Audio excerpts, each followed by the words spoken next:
Welcome to the Australian Hiker Podcast, Australia's longest-running hiking podcast, downloaded over 750,000 times in over 160 countries and providing you with an Australian perspective on all things hiking. We're your hosts, Tim and Jules Savage, coming to you from Ngunnawal and Ngambri country. This is episode 258 of the Australian Hiker Podcast. And in this week's episode, we discuss, is age a barrier to hiking? We hope you enjoy. Before we get into today's episode, if you'd like to help support Australian Hiker and this podcast, there are a couple of ways that you can help us out. Firstly, by subscribing on your podcast host of choice so that each episode is available as soon as it's published. And if you have the opportunity, leave us a 5-star review. Another way to support us is go to the Australian Hiker website at www.australianhiker.com.au and click on the Support Us page and buy us a coffee. You can do a one-off donation or become a monthly supporter. All donations are greatly appreciated and help us to continue producing this podcast and blog. Now let's get on to today's episode.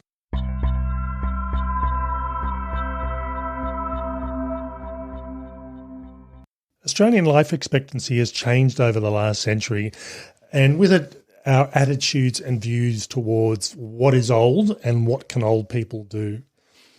One of the things from my perspective that I've always found is that there are assumptions based around people's age, and not just old age, which is the main topic of this podcast, but there's also assumptions around differing age groups and age brackets that people are expected to follow as they progress through their life. But in this episode, we're going to focus on the impacts or the views that society has towards aging and what that means for us as hikers. Now, as I mentioned, that the life expectancy of the average Australian has changed since 1900s. And in fact, the average male life expectancy in 1900 was 55, whereas now in 2023, it's just on 80 years, with women enjoying an additional 4 years on top of that. Because we can. Yeah. As I get older, I'm becoming increasingly annoyed at the societal expectations and how I'm supposed to behave. And I must admit, whoever came up with the term over 50s assisted living needs to be taken out and shot. Oh, Tim, don't say that. And again, if you're talking about in the 1900s where your life expectancy was 55 years of age, yes, I think, you're talking about the last 5 years or so of your life, and that's not unrealistic.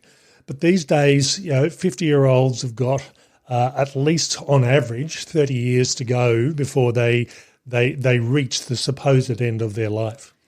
Yeah, and I think there's a very different, obviously we're healthier and we eat better and we look after ourselves better than perhaps people did in the past. And perhaps it's also because we haven't had some of those extreme experiences that perhaps older people today have. But I agree. The 50s isn't old. And I do remember when my grandparents were in their mid-60s and I was young, they were old. They acted old and also they had injuries and frailties that I just don't see a lot of people in their mid-60s having today. So, you can see the difference in terms of what people were and what they are at a particular age. It's a really interesting one, isn't it, about the perceptions that we have about aging.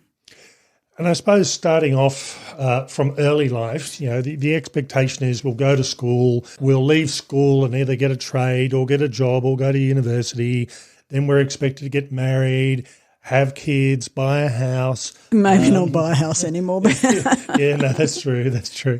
And then the kids go off and do their own thing, and then we're expected to slowly ease ourselves into a more sedate lifestyle. Into invisibility, I think, is probably the expectation.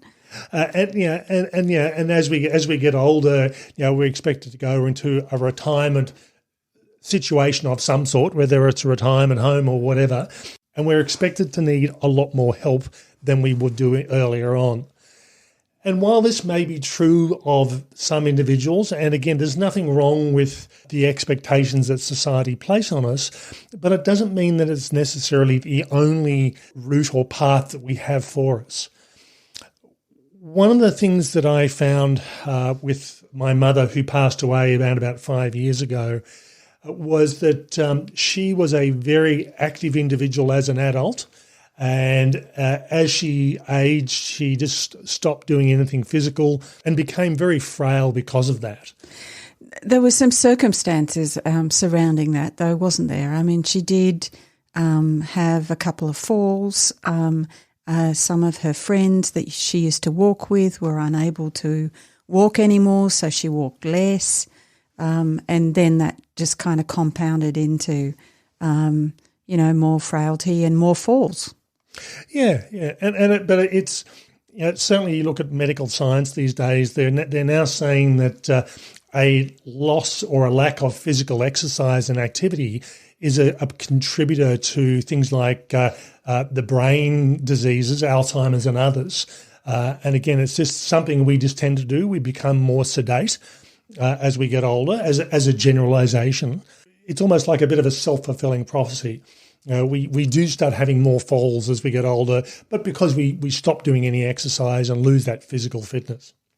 From an ageing perspective, what is actually old? And again, if you ask a teenager what old is, they'll probably say people in their late 30s are old. And everyone has a different view of what that is. I had somebody who told me recently we maintained a friendship following having worked together, and recently they said to me that when we met, I was in my mid-40s and they thought that was so old.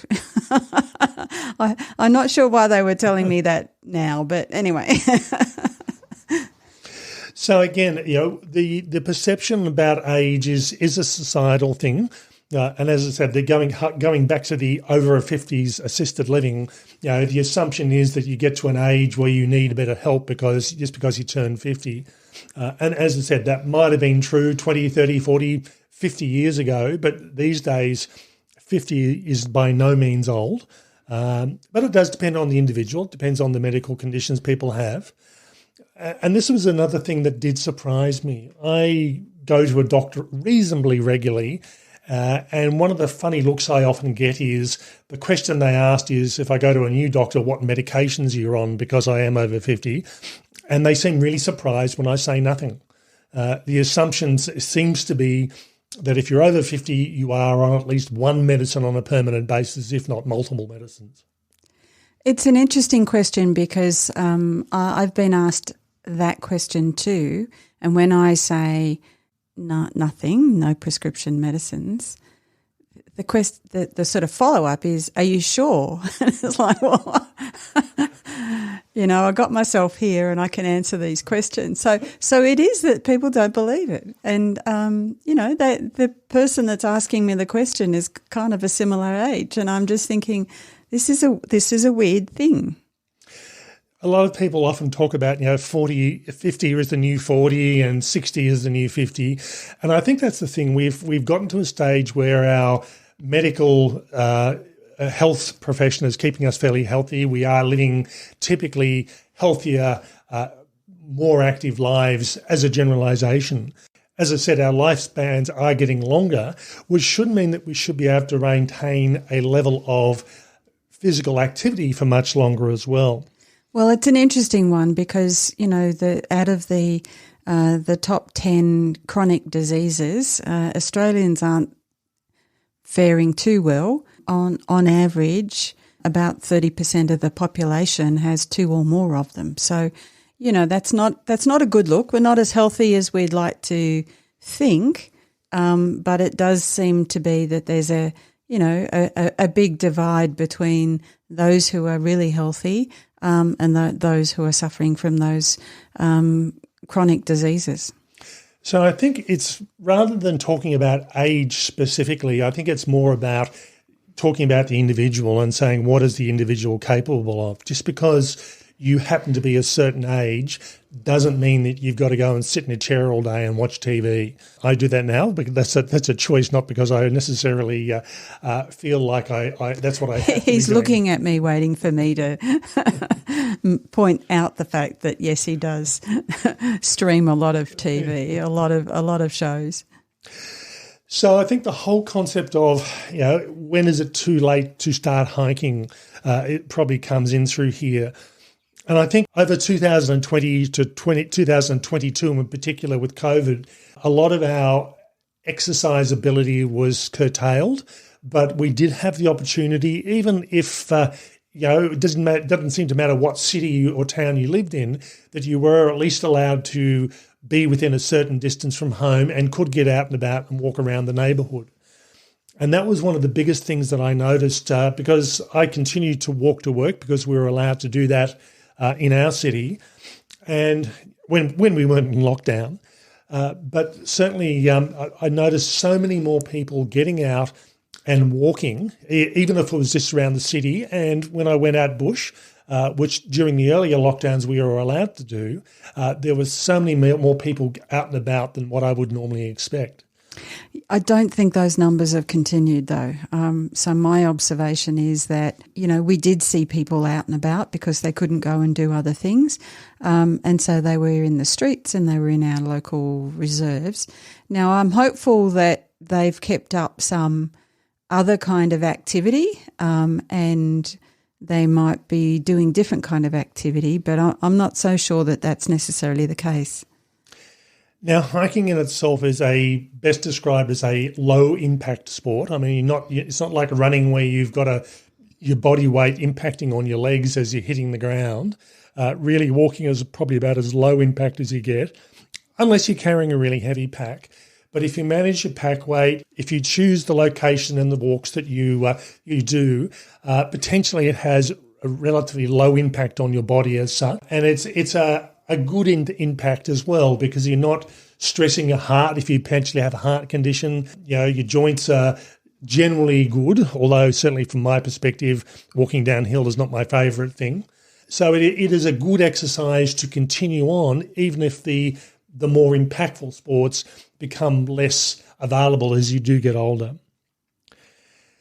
Now, as far as the impacts on hiking is concerned, and there are pros and cons here, I certainly know that when I was in my 20s, any injuries that I tended to heal fairly quickly.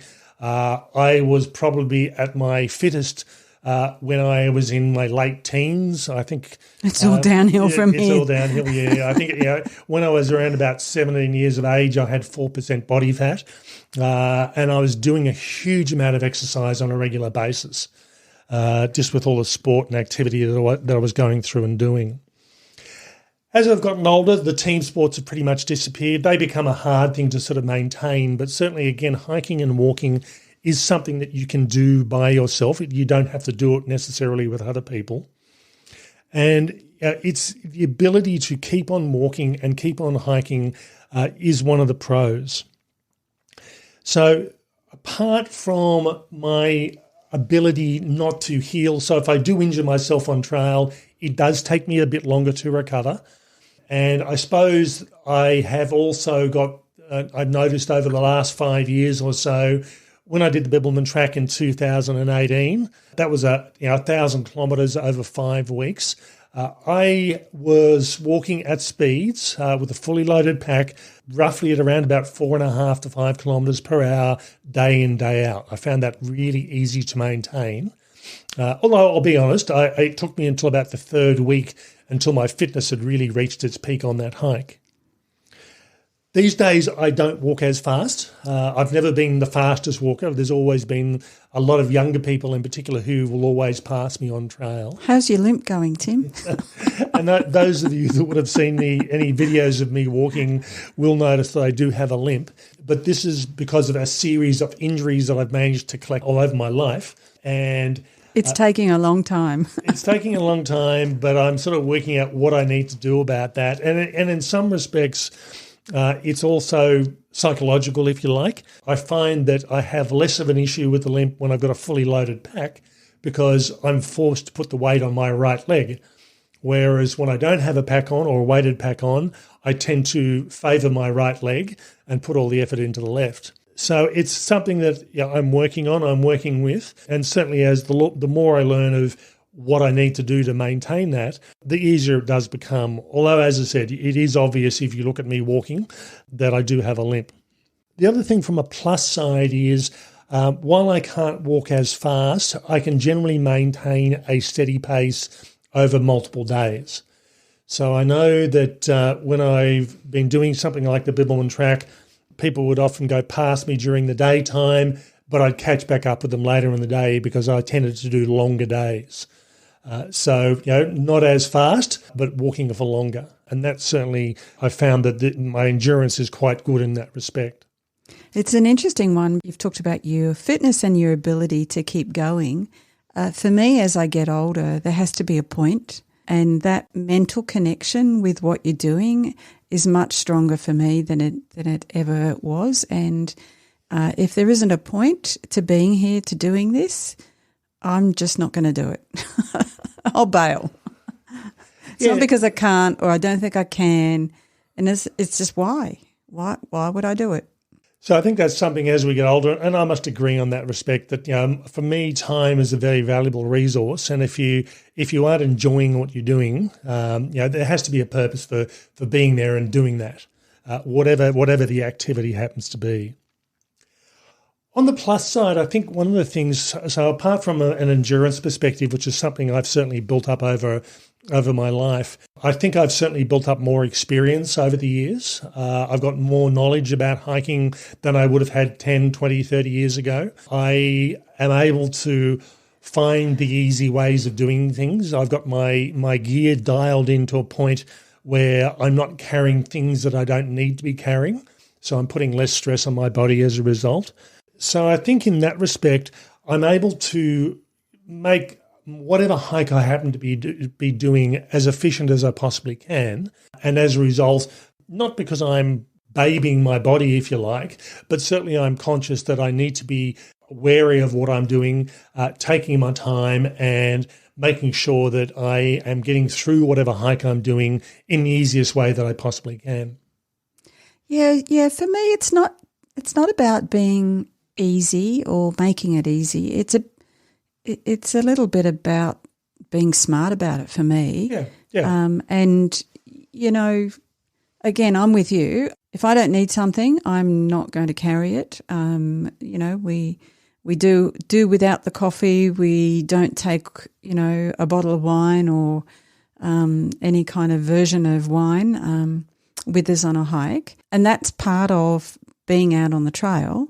And that's part of, experiencing something completely different to what you would experience when you're at home. And, often that becomes the why. If you can't have that why with a bit of interesting trail and some great scenery, then I struggle with the why. Now, the other thing I've noticed, and this has always been very obvious to me, even 20 or 30 years ago, there are a lot of older people out on trail, and by older I'm talking about, I say our older. Age. I say older rather than old here, people in their 70s. And even when I did the Bibbulmun track, I came across a number of mainly males, but older males in their 70s who may not have been travelling as fast as everybody. But I talked to one gentleman who had done the Bibbulmun track multiple times, and the second time he did it, and this was past that stage, he did it in 27 days. I did it in 35 days as someone much younger at that stage than the people in their 70s. So it's the sort of thing that I'm regularly overtaken by people in their late 60s and 70s. They're just super fit. They've been doing hiking all their life, and they just motor along and have no issue at all with any physical injuries or fatigue. And it just amazes me, these people that can go through and do that.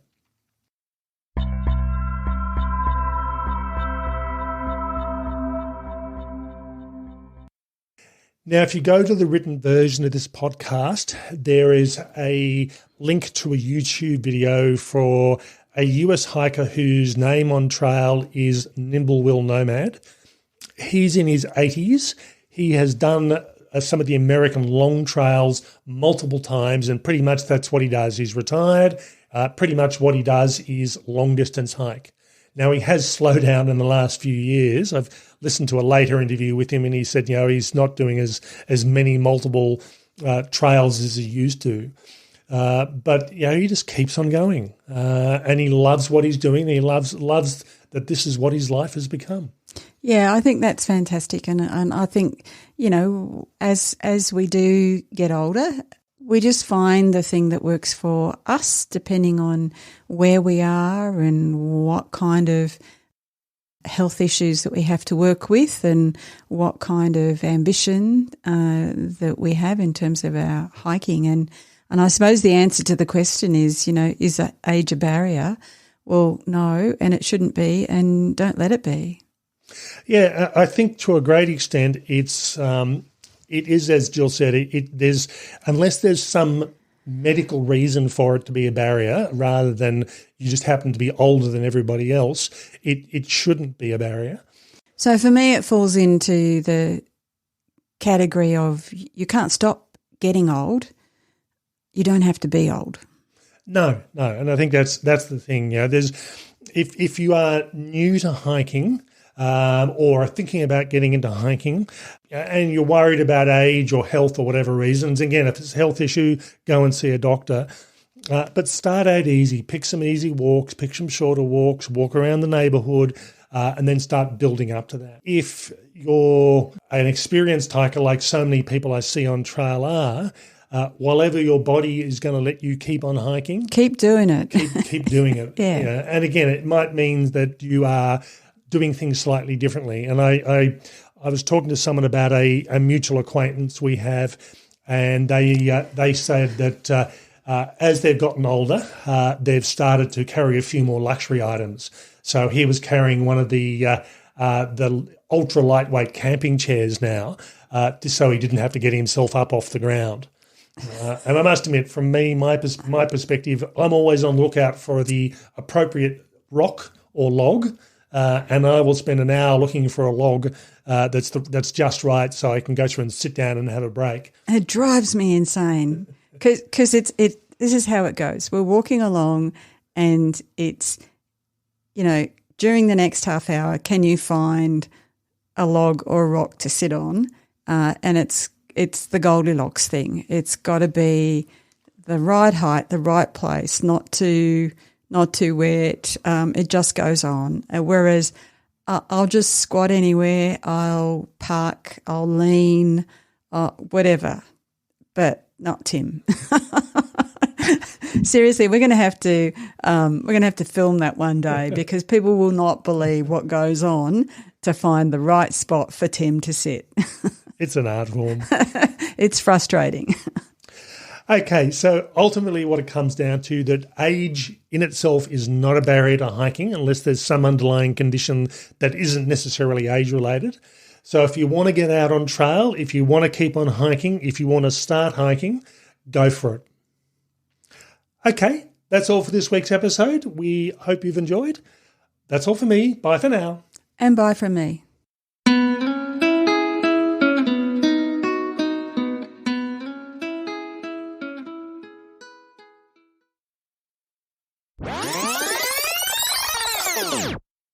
This is episode 258 of the Australian Hiker Podcast. And in this week's episode... Don't tell me it's going to be one of those days.